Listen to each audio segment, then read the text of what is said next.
mga kapucha! So, welcome sa aking panibagong vlog! Yung vlog na to, kitang-kita nyo naman sa title. And very special talaga tong vlog na to. Dahil for today's video, guys, is finally ay huhukayin na natin at hahanapin natin ang buto ni Daddy Nam at iuuwi na natin siya sa bahay. So, napakatagal na po nung huling vlog ko. Mahigit 1 taon na po talaga yung huling vlog ko. Pero we decided na i-upload to sa aming YouTube channel dahil very special to. Dahil sobrang tagal ko pong inantay na may uwi si Daddy Nam sa bahay. So, for brief context, guys, uulitin ko. Magkaiba po si Daddy Nam Nam at si Baby Nam Nam. Magkaiba po sila, guys, ha? So, si Baby Nam Nam, malamang daddy niya si Daddy Nam Nam and asawa po siya ni Mami Ching at ang mga anak niya po ay si Kali, Nam Nam at si Saji. So, let's go, guys, dahil nandito na po kami sa dati namin bahay kung saan niya po namin nilibing si Daddy Nam. So, let's go. So, papasukin na natin si Kuya Josh at aalamin, hahanapin natin si Daddy Nam Nam. So, ayan, dito tayo, guys. Dito, tara dito. Ayan. Dito siya, guys. Naka-semento naman yun, di ba, Josh? Yung pinakaibabaw nun. So, kailangan tanggalin muna natin tong mga medyo parang may mga tambak-tambak dyan. Kasi nabaha sila dito, guys. Kaya nagkaganyan. So, palatandaan namin dati, itong bintana na to, doon nakatapat yung pinaglibingan ni Daddy Nam at ni Niana. Sino si Niana, guys? Si Niana po ay kapatid ni Kali Nam Nam Saji. Remember, nagkaparbo silang 5 mga puppies and si Niana or yung unika iha po ay hindi nakasurvive. So, ang ginawa namin, pinagsama namin si Daddy Nam Nam at si Niana. Magkatabi sila. Pero this time, syempre, dalawa na silang kukunin natin at pagsasamahin na din natin sila, guys. So, ang goal natin, makuha natin yung mga buto nila. And after makuha yung mga buto, ipapacremate natin at may iuwi natin yung mga ashes. Yan na ba yun? Mababaw lang pala eh. Ayan. Dahan-dahan. Galing. Mataping. Wait lang. Diyan pa kaya yun after 7 years? Wala, ito na yung buto ni Daddy Nam. Ba't na yun? Mga buto na yun. In-expect kasi namin ni Josh color white. Pero ang nakikita na namin is kulay brown. Dito pa siya after 7 years. So, ayan na siya, guys. Unti-unti ay nakukuha na namin yung mga buto. Medyo malalim kasi siya kaya nahirapan kami. Pero, yan. Yan na yung mga legs niya. Ito na yung damit niya na sinama namin. Ito yung favorite na damit ni Daddy Nam nun. Ito na ata yung kanyang bungo. Pinaka-head niya. Ngipin. Ito na yung ngipin niya. Tatago namin yung pangil, guys. Ito pa, oh. Ito na yung sa bandang gums niya. Ito na yung mga ngipin niya. Grabe, buong-buo pa. After 7 years, buong-buo pa yung mga ngipin. Unti-unti, guys, nabubuo na siya and kompleto na. So, ngayon lang parang nagsisink in sa akin na si Daddy Nam talaga to nung nakita ko na yung ngipin. So, ngayon, guys, halos nakuha na namin lahat ng bones. Ang gagawin na lang namin ni Kuya Josh is yung mga maliliit, wala dapat maiiwan. Kahit yung mga gantong maliliit. Tatabi natin. So, ayan, nakuha na namin lahat. So, dinouble check, triple check na namin kung may natira pa, wala na. And finally, nakuha na natin si Daddy Nam Nam. And, ayan, ipapacremate din natin to, guys. And, iuwi natin yung ashes niya para makauwi na siya sa bahay. After 7 years, ay makakauwi na ulit siya sa bahay. So, as you can see, guys, and si Daddy Nam. And, eto na si Niana. So, magkatapat lang sila ngayon ay butasin na natin. Medyo makapal yung ni Niana. Laruan. Nandito pa yung laruan ni Niana. Dito pa yung laruan niya. Nag-iwan kami ng toy niya. Malambot yung buto ng kay Niana kasi sobrang baby pa siya eh. So, ayan, guys. So, sobrang liit niya. Kailangan talaga is kamayin ko na siya. Kasi madudurog kapag kami. Kita nyo? Ayan. Guys, nakuha na namin si Daddy Nam and si Niana. Yung kay Niana, medyo nahirapan talaga kami kasi 3 months old, malambot pa yung mga buto. So, hiwa-hiwalay pa siya. So, ngayon, ang gagawin naman natin is ipapacremate na sila. Iuwi na natin si Niana and si Daddy Nam Nam. So, this is the 2nd day. So, ngayon, dadalhin na natin sila sa Pet Valley. Doon natin sila ipapacremate. Doon natin aantayin yung ashes nila. So, guys, ito yung iba't ibang klase ng tinatawag nilang memorabilia. Usually, ganito. So, kung nakikita nyo yung kay Heart Heart, kay Eng Eng, kay Ate Senki. Ay, iba pala yung kay Heart Heart. Ito kay Heart Heart. Ito yung kay Eng Eng and kay Ate Senki. So, guys, dito pala may mga music box dito, which is baka ito na lang piliin natin kasi wala na po tayong mga paw print. So, usually kasi may mga paw print sa memorabilia, di ba? Ganito pala talaga yung kukunin ko kasi bukod sa pinaka-cremate natin sila is may gagawin pa ako sa pinaka-ashes. So, perfect to, guys. And parang mas makikip sila pag inopen. Nandito yung ashes, tsaka yung ipapagawa ko sa ashes nila. Pag ino-open. And sobrang tahimik dito, pero syempre traumatizing tong lugar na to guys. Kasi ilan na yung naiyak ko dito. So guys, kahit palabon na lang yung dinala namin dito. May viewing pa. So dito yung viewing nila.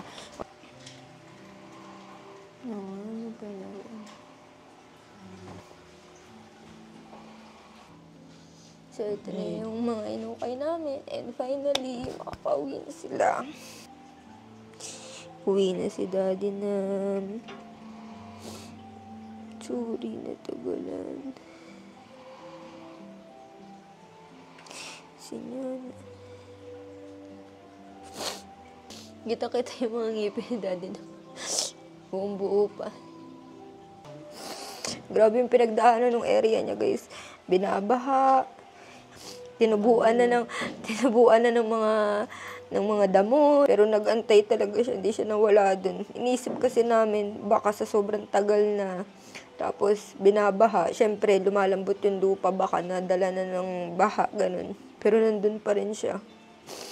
Nag-antay talaga siya. And yun naman yung promise namin ni Daddy Earl sa kanya na pagkaya na namin, i-cremate namin talaga sila. Tapos iuwi namin sa bahay. Sayang, di na niya naabutan yung mga apo niya. Tsaka sariling bahay, sasakyan. Naalala ko pala, kaya hindi natin siya nadala sa Beton kasi di ba wala tayong sasakyan. Tapos baha sa Bacoor.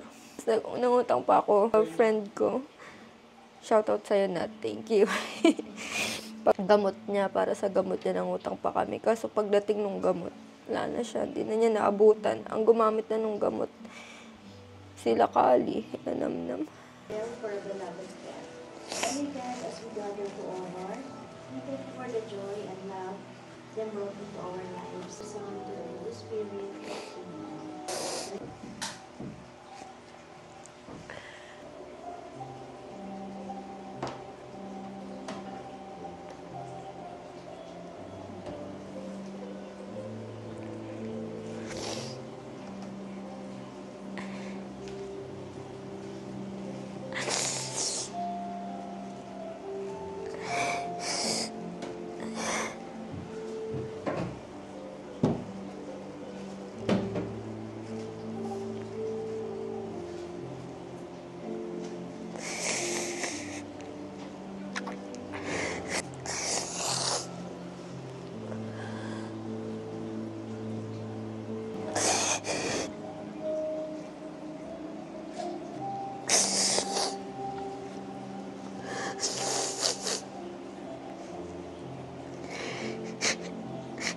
So, hanggang dito na lang guys. Finally, makakauwi na si Daddy namin, si Nyana.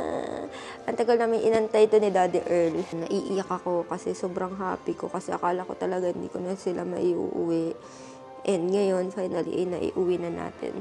So, nandito na tayo sa third day, which is papunta po kami dito sa Soulstone, dito sa BGC. And kung napapansin nyo naman sa akin guys, mahilig ako sa necklace, sa mga earrings, ayan, pwede ding ring, ayan. So, basta mamaya, napakadaming pwedeng gawin sa ashes ni Daddy Nam and ni Yana, and sasama ko kayo. Ayan guys, nandito na tayo sa Soulstone, dito sa B8. So, na tayo. So, ganda yung mangyayari guys. So, from ash, magiging jewelry. Hello po. Good afternoon po. So, yan guys. Finally, nandito na tayo sa Soulstone. So, ganda yung mga sample guys na sinasabi ko sa inyong ipapagawa natin kay Daddy Nam and kay Nyana. And as you can see guys, sobrang ganda niya talaga. Lalo na sa personal.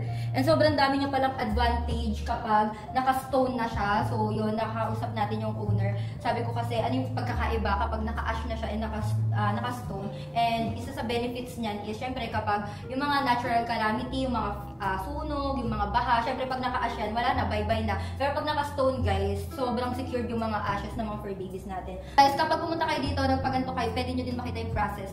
And mamaya, may surprise pala sa last part. Kasi, dun, wala kasi silang nilalagay na color. Kasi kung makikita nyo guys, may clear, may green, may parang gray. Ayan, natural color yan ng mga fur babies natin. So, malalaman natin mamaya sa last part kung ano yung natural color ni Daddy Nam and ni Nyana pag lumabas na sila.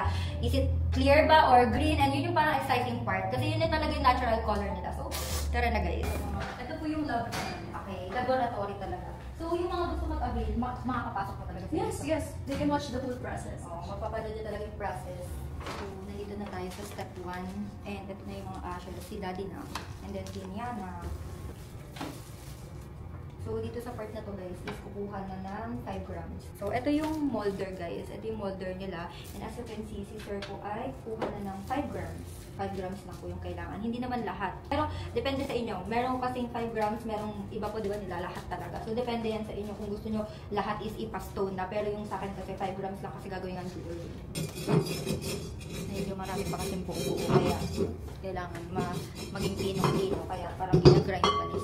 Pinasok na sa drying natin. So, mga 5 minutes lang naman daw. Si Daddy na, and si Yana, melting. Mga ilang, ano po ito? Minutes. Or hour na talaga ito, oras. 1 hour and 10 minutes. 1 hour and 10 minutes siya i-melt. And then, dito na natin malalaman kung anong kulay silang dalawa. Then, dito yung parang mga sample. May makikita kayo mga sample dito, guys. Which is ito, nagustuhan ko to. Tingnan nyo yung necklace na to, guys. Sobrang ganda niya. As in, sobrang ganda. Ganyan yung mga sample dito. Makikita nyo. So, ayan, guys. Ready na after 1 hour. And makikita na natin kung anong kulay. Ayan na siya, guys. Ang color white.